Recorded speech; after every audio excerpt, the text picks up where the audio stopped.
Paz seja convosco.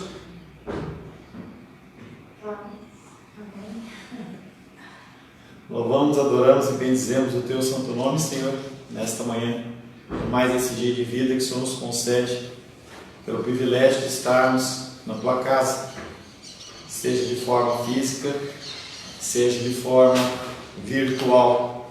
Queremos agradecer ao Senhor, porque o Senhor tem nos resgatado, o Senhor tem nos restaurado, nos concedido mais e mais a Sua presença. E estamos aqui nesta manhã com o objetivo de ouvir a voz do Senhor.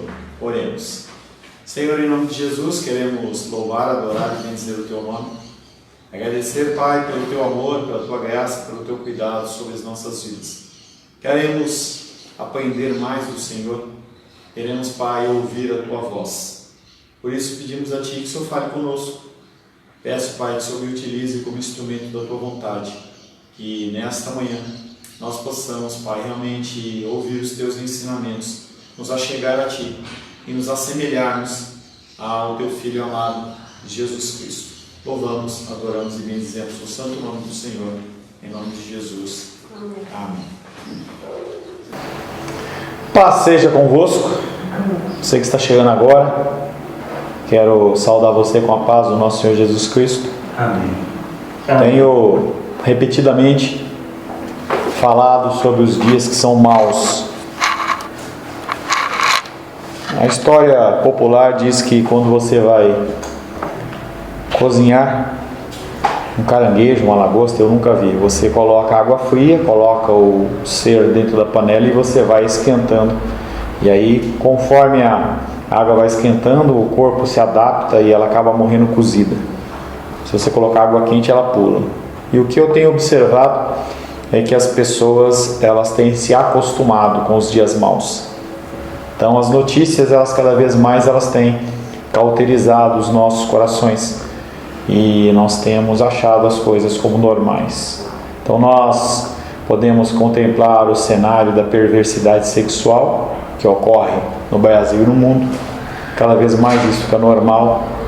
Situações como pessoas como o assassino que foi pego nessa semana, as pessoas elas começam já a estabelecer alguns juízos, algumas normas. Se fez, tem que morrer e está tudo certo. E aí o que acontece é que as pessoas elas vão acostumando os seus corações a viverem de uma maneira que não é o padrão que as Escrituras assim comandam. E isso nos leva a um caminho muito perigoso. Estamos nesta manhã tentando trazer um pouco de luz para o nosso caminho, para o seu caminho, para que nós possamos, olhando não para o que o mundo fala como normal, não para o que as pessoas dizem como comum, mas olhando para as Escrituras como um padrão correto, um padrão que nós devemos pelo menos tentar seguir. E com a ajuda do Espírito Santo, sim, nós conseguiremos. Como nós fazemos sempre, fazemos um breve resumo do que nós tratamos na última aula da semana passada, em que nós estamos falando sobre o filho pródigo. Na verdade não é o filho pródigo, mas é o filho mais velho e o filho mais novo. Quero convidar você a abrir a palavra de Deus no Evangelho de Lucas. Vamos ler mais uma vez esta parábola, Lucas capítulo 15, verso 11 em diante. Lucas, apóstolo Lucas, capítulo 15, verso 11 em diante. Assim diz a palavra de Deus. Continuou: certo homem tinha 2 filhos. O mais moço deles disse ao pai: dá-me a parte dos bens que me cabe. E ele lhes repartiu os haveres. Passados não muitos dias, o filho mais moço, ajuntando tudo que era seu, partiu para uma terra distante, e lá dissipou todos os seus bens, vivendo dissolutamente. Depois de ter consumido tudo, sobreveio àquele país uma grande fome, e ele começou a passar necessidade. Então ele se foi e se agregou a um dos cidadãos daquela terra, e este o mandou para os seus campos a guardar porcos. Ali desejava ele fartar-se das alfarrobas que os porcos comiam, mas ninguém lhes dava nada. Então, caindo em si, disse: quantos trabalhadores do meu pai têm pão com fartura e eu aqui morro de fome? Levantar-me-ei e irei ter com meu pai e lhe direi: Pai, pequei contra o céu e diante de ti. Já não sou digno de ser chamado teu filho. Trata-me como um dos teus trabalhadores. E levantando-se foi para o seu pai. Vinha ele ainda longe, quando seu pai o avistou, e compadecido dele, correndo, o abraçou e o beijou. E o filho lhe disse: Pai, pequei contra o céu e diante de ti. Já não sou digno de ser chamado teu filho. O pai, porém, disse aos seus servos: Trazei depressa a melhor roupa, vestiu, ponde-lhe um anel no dedo e sandálias nos pés. Trazei também e matai o novilho cevado. Comamos e regozijemo-nos, porque esse meu filho estava morto e reviveu, estava perdido e foi achado. E começaram a regozijar-se. Ora, o filho mais velho estivera no campo, e quando voltava, ao aproximar-se da casa, ouviu a música e as danças. Chamou um dos criados e perguntou-lhe o que era aquilo, e ele informou: veio teu irmão e teu pai mandou matar o novilho cevado, porque o recuperou com saúde. E ele se indignou e não queria entrar. Saindo, porém, o pai procurava conciliá-lo, mas ele respondeu ao seu pai: há tantos anos que te sirvo sem jamais transgredir uma ordem tua, e nunca me deste um cabrito sequer para alegar-me com os meus amigos. Vindo, porém, esse teu filho, que desperdiçou os teus bens com meretrizes, tu mandaste matar para ele o novilho cevado. Então lhe respondeu o pai: meu filho, tu sempre estás comigo, tudo que é meu é teu. Entretanto, era preciso que nos regozijássemos e nos alegrássemos, porque esse teu filho estava morto e reviveu, estava perdido e foi achado. Palavra do Senhor. Amém? Na semana passada nós tratamos um pouco sobre arrependimento, as formas, os tipos de arrependimento. E nós falamos que para que nós possamos nos arrepender de uma forma correta, não basta nós deixarmos de fazer algo ou termos um sentimento, porque se assim nós fizermos, nós provavelmente seremos como os irmãos mais velhos desta parábola. Os fariseus, eles se arrependiam dos seus pecados, mas a motivação deles era uma motivação pessoal, não era uma motivação de agradar a Deus ou de cumprir os desígnios da palavra. O pecado de tentar ser o próprio Senhor e Salvador, que é o pecado maior em você achar que através do seu esforço você pode se auto-salvar e você começa a ter direitos, é o grande pecado do irmão mais velho que nós temos tratado. É apenas quando você enxerga o desejo que tem de ser o seu próprio Senhor e Salvador, é que você começa a se aproximar e começa a entender que realmente você está no caminho certo. Nós não somos nossos salvadores. Não há possibilidade de nós nos salvarmos através das nossas obras. O antídoto para o mau comportamento não é apenas ser bom, e sim ser bom pela motivação correta. Essa motivação de você transformar o seu coração, este arrependimento que é uma consequência da escolha divina sobre as nossas vidas, é chamado de novo nascimento. Você começa a deixar as coisas velhas de lado e você começa a se revestir de uma nova vestimenta, de um novo vestuário, um vestuário espiritual.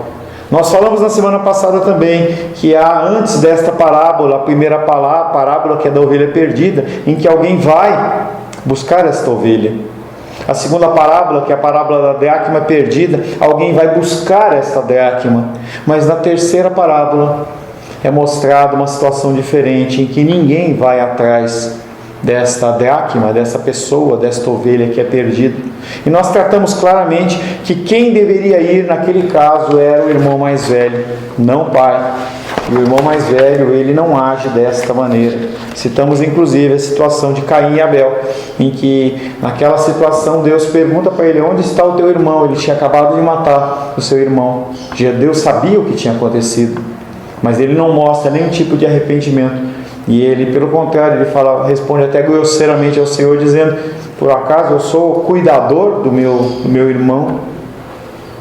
Ao longo dos anos, muitos leitores olham para essa parábola dita do filho pródigo e informam que o cerne da parábola é mostrar que não há um preço a ser pago.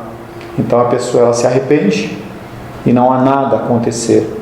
Realmente, em relação ao irmão mais novo, ou em relação à minha vida e à sua vida, nós não temos preço a pagar.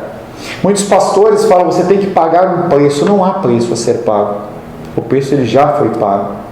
Se eu tiver um débito em alguma casa, algum local, um restaurante, e meu nome for para o SPC e alguém for lá e saldar aquela dívida, eu já não devo mais. E isso foi o que aconteceu comigo e com você. Os nossos atos, eles já foram cobertos pela cruz, pelo sangue na cruz do Calvário. Sejam pecados do passado, sejam pecados do presente, sejam pecados do porvir. E aí aquela velha pergunta, será que então eu não tenho que me arrepender? Não, a consequência, o sinal de que você é uma pessoa salva, é um coração desejoso de conserto. O arrependimento ele é muito mais do que você mudar de comportamento ou você mudar de caminho. É você mudar de atitude mental. É uma mudança, uma transformação de mente. Sim, houve um preço pago. Sim, houve um valor infinitamente caro a ser pago. A palavra de Deus diz que o preço de uma vida vale mais do que o mundo. Então, cada uma vida é uma vida que vale o mundo. E apenas o sangue do Cordeiro poderia realmente resgatar e restaurar. Mas esta terceira parábola, além de mostrar este preço, ele pergunta quem vai. Quem vai buscar esta ovelha perdida? Quem é que vai levar esta palavra para aqueles que estão perdidos? Cada um de nós tem um campo de ação. Amigos, parentes, pessoas com quem nós temos contato. E essas pessoas são as ovelhas perdidas. E nós temos que dar este testemunho, falar deste amor, desta possibilidade de restauração e salvação, exatamente para aquelas pessoas que estão perdidas, que estão abandonadas nas ruas. Pastor, um sermão que eu vi recentemente, aí falando assim que os valores e os princípios, o que as pessoas veem mais claramente na gente, ele comparou com um iceberg. Então as pessoas vêm de fora assim, veem aquela pontinha fora, mas todo aquele restante do iceberg, que é aquela mudança interior que você está falando, aquela mudança lá no profundo da gente, vem no nosso interior mesmo, que só Deus, e a gente conhece só uma gotinha. Então assim, isso é como um iceberg, né? Esse exemplo, né? Que as pessoas veem, é só essa pontinha de fora do mar, né? Mas essa mudança, essas coisas lá dentro, mais profundo, é esse exemplo do iceberg que ninguém vê. E esse é o grande problema. Eu não vi o sermão que você está falando, mas o grande problema, Minísia, é que as pessoas só veem a pontinha. E exatamente as pessoas têm que ver a grande imensidão da mudança, porque nós devemos transparecer para as pessoas o restante. Então, esta condição de que só Deus vê é uma coisa que é exatamente o contexto da parábola do filho pródigo. Nós temos que deixar que as pessoas vejam realmente esta grandeza desse exemplo que você deu do iceberg, e que as pessoas possam ver a grandeza e não apenas a pontinha. E as pessoas elas não têm se convertido exatamente porque elas não veem em nós essas mudanças realmente. A mudança ela começa interiormente, mas ela tem que ser transformada em algo exterior. Não é algo que pode ficar apenas no âmbito do nosso coração. Não vale a pena você fazer um curso de uma faculdade e você simplesmente ter um diploma na parede e você não colocar aquilo em prática. O que nós temos de problema é exatamente isso. Nós não deixamos que as pessoas vejam, ou as pessoas não conseguem ver em nós esta mudança. Então, para elas, nós continuamos iguais. A readmissão do filho mais novo não teve custo nenhum para ele, mas para quem pagou o preço teve um custo muito caro. Não havia meio que fizesse com que o filho mais novo retornasse à família, a menos que o mais velho assumisse tais custos. E no caso, a grande ira daquele filho mais velho é que quem pagou o preço foi ele, porque a herança já havia sido dividida. Então, quando aquele irmão ele adentra novamente a família, ele novamente ia ter direito a uma parcela, e a parcela do irmão seria reduzida. Então, o irmão mais velho deveria ter assumido isso, mas ele não queria assumir. Mas graças a Deus que nós temos um verdadeiro irmão mais velho.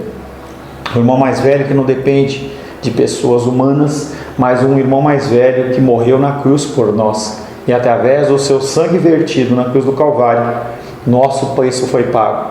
Se nós dependêssemos das pessoas para nos salvar, nosso destino final seria o inferno.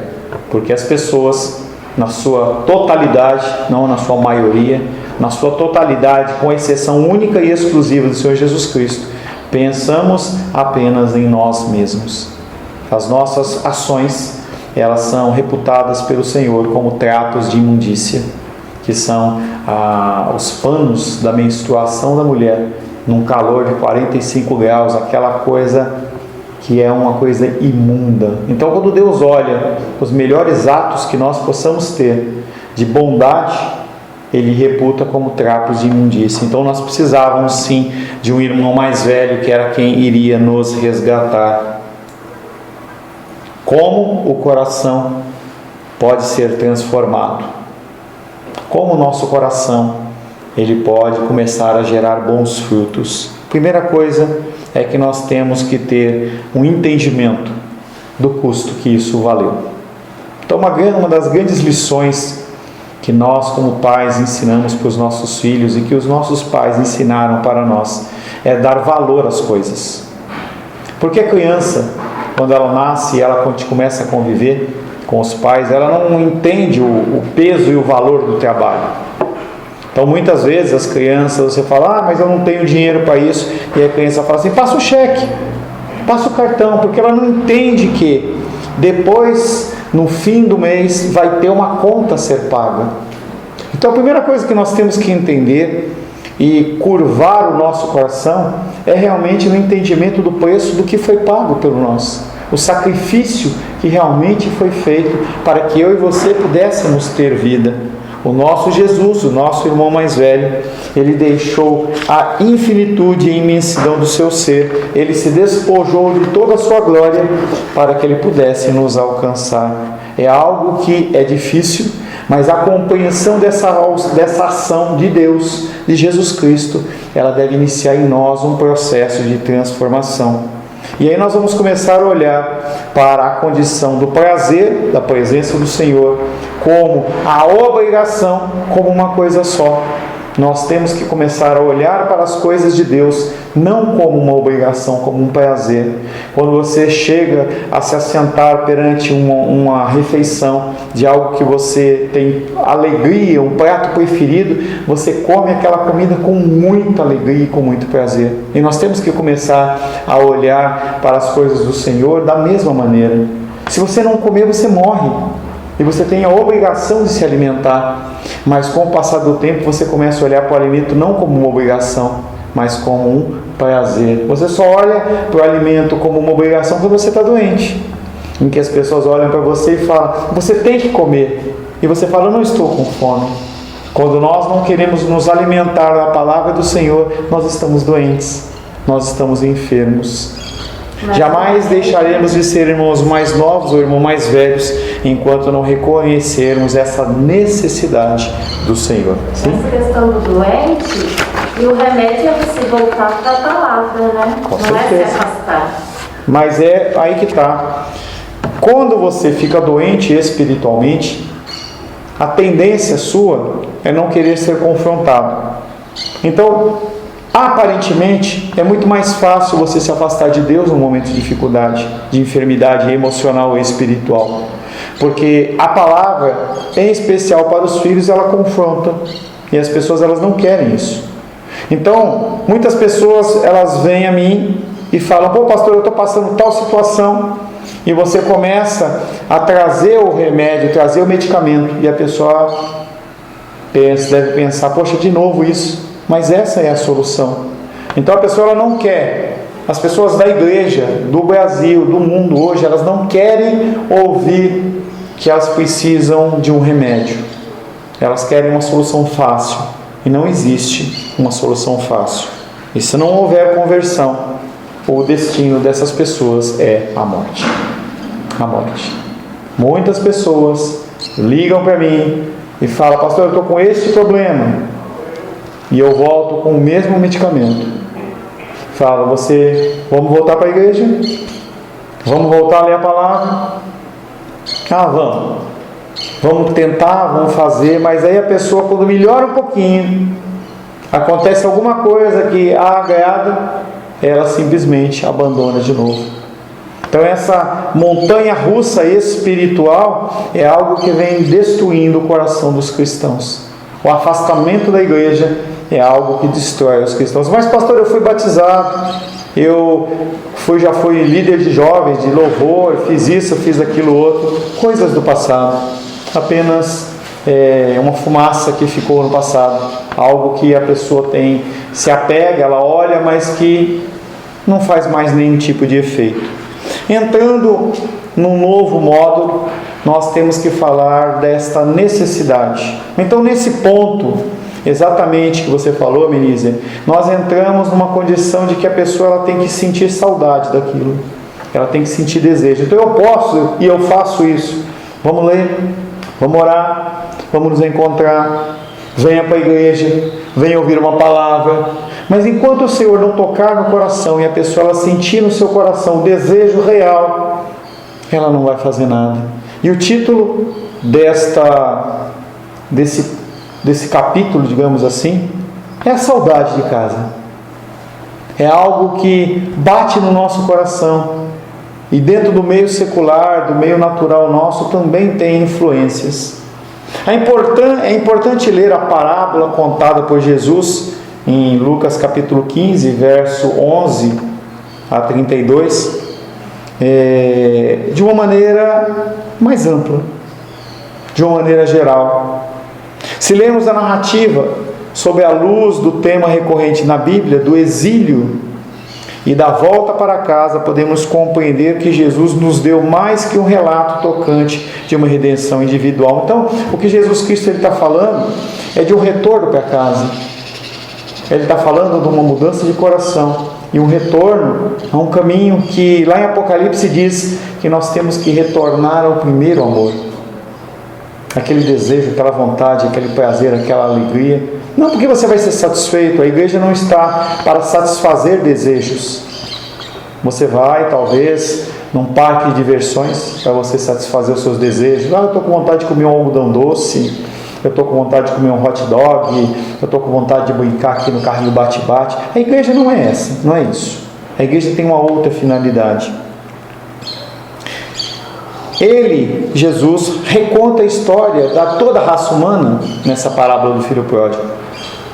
E promete nada menos do que esperança para todos que nele crerem. Então, para aqueles que crerem em Jesus, há esperança do retorno para a casa do Senhor.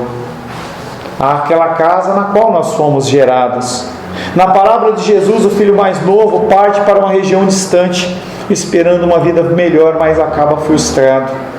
Eu vejo muitos dos irmãos da nossa igreja fazendo como o filho pródigo. Eu vou tentar este caminho. Eu vejo irmãos trabalhando de domingo, eu vejo irmãos faltando a dominical, assistem um primeiro período, falta o segundo.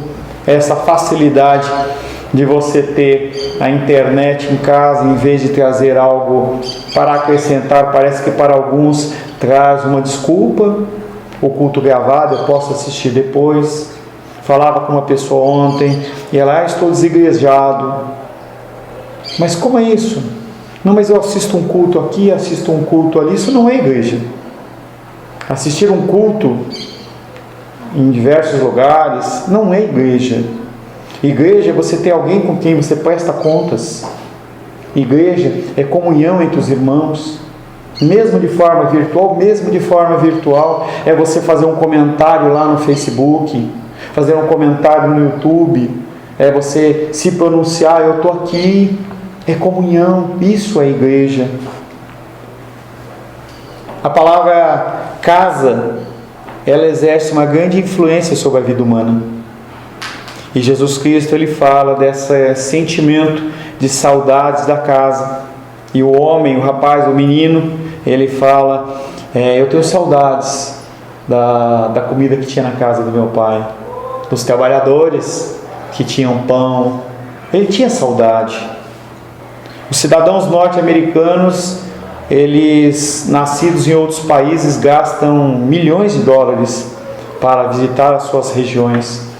Em épocas de férias, em julho ou dezembro, naturalmente, as pessoas elas viajam para encontrar os seus familiares, querem passar um Natal junto, querem ver aquele lugar onde eles brincavam. Onde eu era criança, eu brincava com os meus amigos aqui. É um sentimento que nos atrai. Em regra, o ser humano tem essa necessidade de voltar para o lugar de origem, encontrar aquela região, aquela casa. É tão bom, é tão gostoso, traz alguma coisa diferente no nosso coração. Pastor, ontem, tipo assim, eu acho que nessa questão do filho pródigo, desse estudo que a gente está fazendo, então assim, a gente se acostuma, né? No caminho que nós estamos, esquecemos em que caminho estamos vivendo. Então estamos acostumados que esquecemos, meio que a gente se esquece um pouco qual é o caminho que a gente está vivendo. Então assim, ontem, bem rapidinho, resumido, minha mãe trocou umas lâmpadas, aquelas lâmpadas antigas, né, que a gente tinha aquelas lâmpadas, né, antigas. Incandescentes. Minha mãe trocou várias lá na nossa casa. E assim, teve um momento que eu estava lá num dos cômodos e ela tinha já baixado a energia, né? E eu fiquei naquela escuridão, né? E aí eu fiquei lá e eu fiquei pensando, gente, uma energia física, uma escuridão física. Já a gente fica com medo desse escuro, né? Já a gente vê. Agora imagine a escuridão espiritual.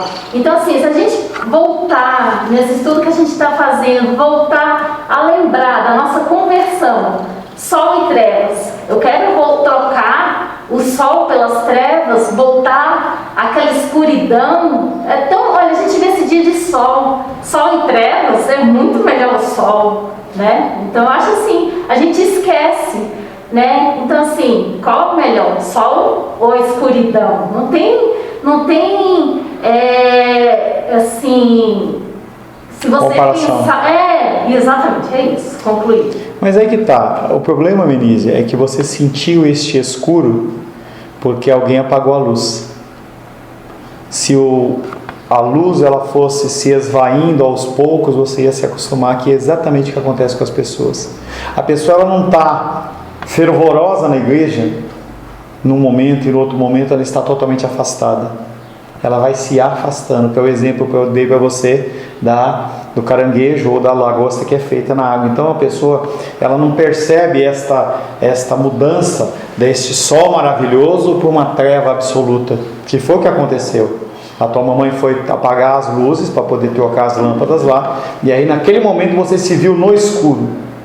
Mas se a coisa ela vai esfriando, a pessoa não percebe que é exatamente o que acontece com as pessoas. As pessoas elas vão permitindo esse esfriamento no coração. Então hoje eu não participo de uma reunião de oração, amanhã eu vou no culto, se der para fazer aquilo eu vou. Hoje é dia de Santa Ceia. Mas eu posso tomar pela internet, daqui a pouco eu falo assim, eu não preciso tomar, será que eu preciso? Será que é importante? Não vou tomar. Então esse esfriamento ele é algo que acontece paulatinamente. As pessoas quando percebem, ou melhor, elas não percebem, elas precisam que alguém vá lá e as resgate, que é a condição da ovelha perdida, que é a condição da dracma perdida. Por isso que no começo dessa aula que eu estou fazendo um resumo no final da aula passada, eu falei assim, quem que vai buscar essas pessoas? Quem é que vai buscar essas pessoas? Voltando ao nosso exemplo da saudade da casa, as pessoas elas gastam recursos para que elas possam se lembrar. Então, vira e mexe, famílias fazem jantares, fazem almoços, vamos nos reunir, ou junta todos os familiares da família, aqueles tios que você não vê nunca mais, aqueles primos, entendeu? Então, quando meu papai faleceu, eu pude encontrar primos meus que eu não encontrava há 20 anos, 30 anos. Você olha e fala assim, poxa, a pessoa, você tinha aquela ideia da pessoa, agora a pessoa tem inclusive cabelo branco. Era uma pessoa jovem, você lembrava da pessoa correndo e tal. Então as memórias, as crianças que nunca encontram um lugar onde sentem que eles pertencem, acabam carregando uma incapacidade de criar laços durante toda a família, toda a vida. Então, as pessoas que não têm essas experiências na infância, que não tem algo de lembrança, então eu vejo lá em regra, né, a gente agora, nos últimos anos tem dado um pouco mais de dificuldade, mas a gente ia lá para São Paulo e aí a gente se reunia com os familiares da Rosângela e aí eles tinham lembrança de um doce lá chamado Napoleão, que não tem nada demais. Não tem nada de, nossa, é uma coisa que veio do exterior, entendeu? Mas quando eu vejo eles comendo, eles lembram da infância, eles lembram da mãe, lembram dos tios, lembram da situação. É algo que traz. E as pessoas que não têm essas experiências, elas sentem falta. Elas não conseguem criar laços. Então a pessoa que dentro da igreja não teve alguma experiência boa, ela não tem por que voltar. E aí essas igrejas que vêm trazendo esses cultos cada vez mais artificiais, eles trazem memórias que são falsas e que não geram no nosso coração realmente uma atração do retorno à presença do Senhor. Muitos de nós têm memórias de épocas, pessoas e lugares onde nos sentíamos verdadeiramente em casa.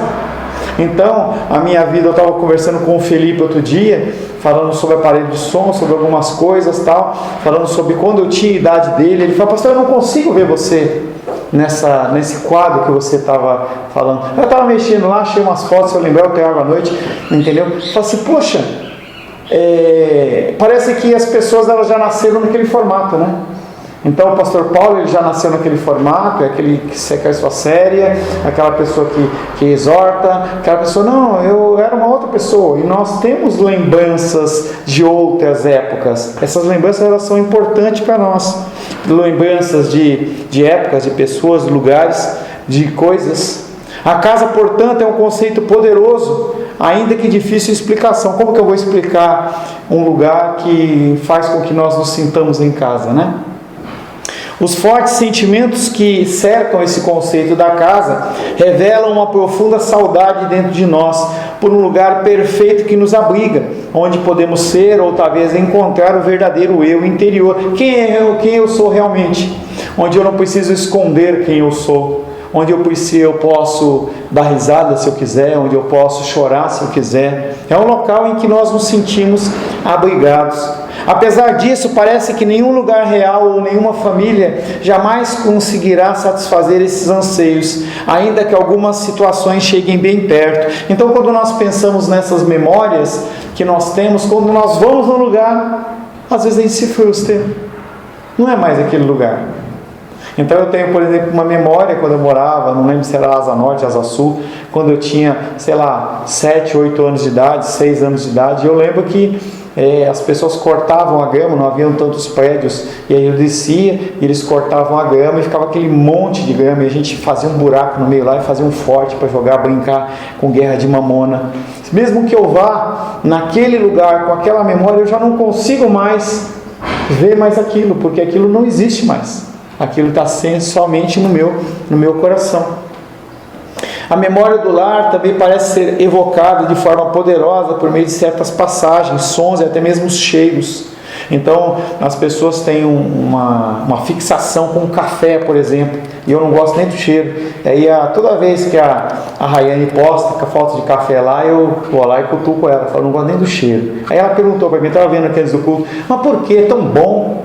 Não traz memória boa para mim, entendeu? Não tem algo. Mas para algumas pessoas não é o sabor somente, não é apenas o cheiro, mas é o que aquilo remete, pessoas importantes que você esteve num tempo de reunião.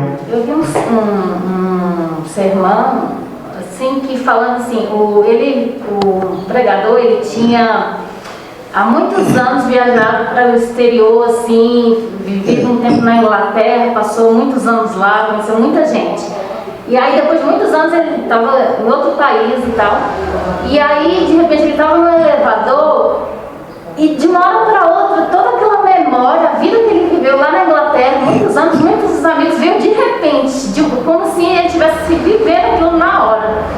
E ele não entendeu nada. E aí elevador era a mesma de uma tinta que ele tinha sentido lá na Inglaterra.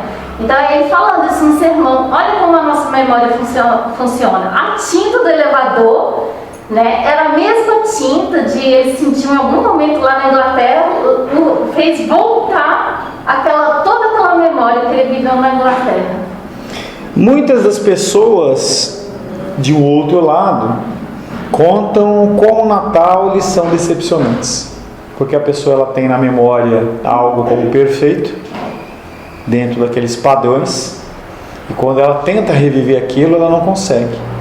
Talvez esse exemplo que você deu, a pessoa ela tenha tido realmente aquele déjà vu, que é a palavra, né? Aquele sentimento de viver de novo aquilo, mas talvez logo depois houve um momento de frustração, em que ela não encontrou as pessoas, não encontrou as situações, foi simplesmente o cheiro da tinta. Então muitas pessoas contam como o Natal eles são decepcionantes.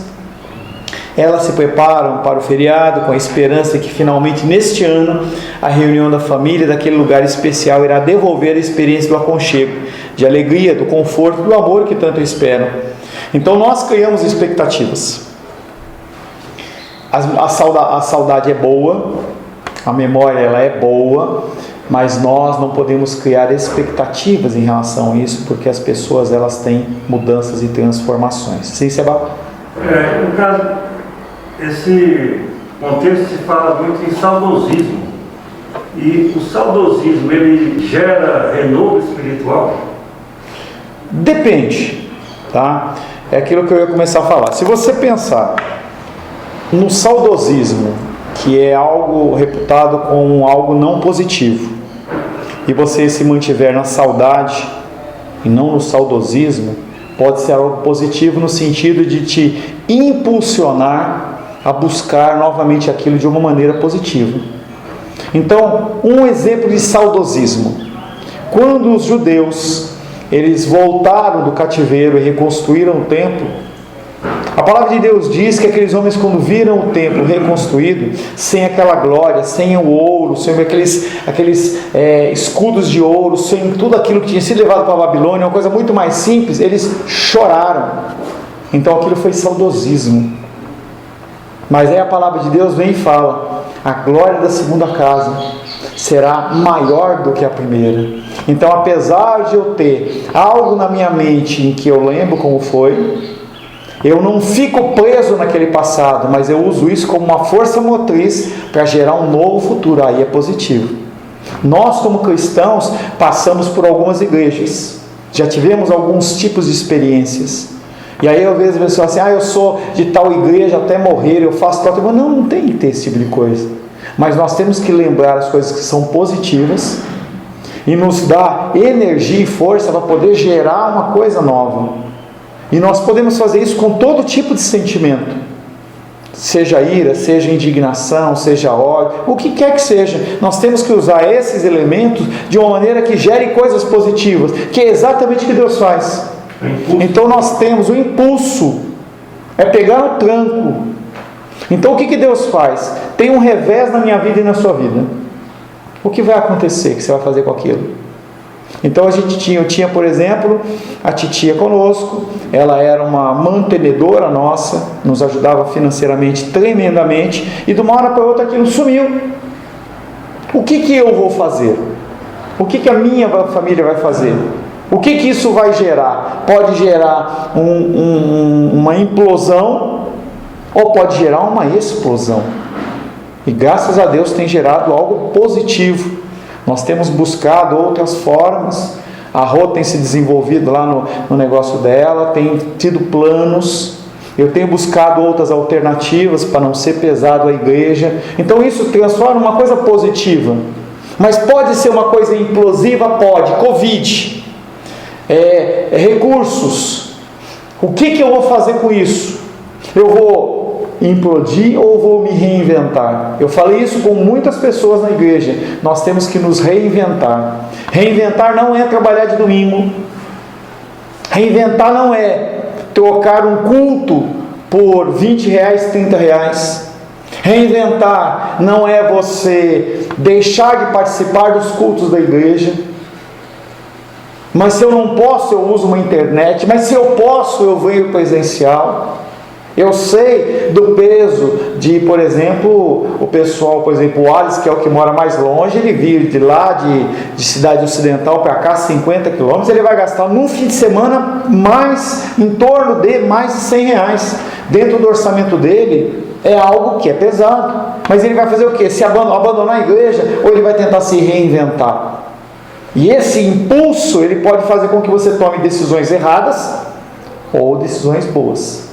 Deus, quando vê um revés na nossa vida, Ele transforma aquilo que seria uma grande maldição numa bênção. Mas nós também temos a nossa responsabilidade. O recurso da internet, ele está aí para nós usarmos, entendeu? Mas tem que ser usado com sabedoria, porque esse recurso de internet é um recurso, não é o ideal. O ideal é nós estarmos juntos. Mas há um limitador, tudo bem. Quando houver a possibilidade, eu vou. E nós temos que estar com a nossa mente sempre pronta a usar a nossa condição, não no saudosismo, não como um sentimento negativo, em você faz comparações negativas, mas sim algo que te impulsione a mudança, para que você possa, no caso da palavra de Deus, voltar realmente ao primeiro amor e você voltar a ser um cristão verdadeiro. Nós estamos vivendo desse saudosismo, nós não, as pessoas estão vivendo esse saudosismo há muito tempo já. Pessoas que nascem na igreja e acham que porque nasceram na igreja ou têm pais cristãos, eles são cristãos e não são cristãos. Estão afastados, estão vivendo outras vidas, outros momentos, outros tempos, e acham que no dia do juízo do Senhor, o Senhor vai olhar para ele e dizer: mas naquele dia você aceitou e então está tudo certo. Não está tudo certo. O inferno ele vai ser povoado grandemente de cristãos que se afastaram e vivem desse saudosismo que Sebastião falou. Eu não lembro, não me recordo muito bem, eu li agora esses dias, mas você me fala que Paulo não teve experiência com a igreja, eu não lembro a igreja, mas assim, Epáfras, né? Tinha ligação com essa igreja, lidava com a igreja. Então, através de Epáfras, Paulo estava sabendo da situação da igreja.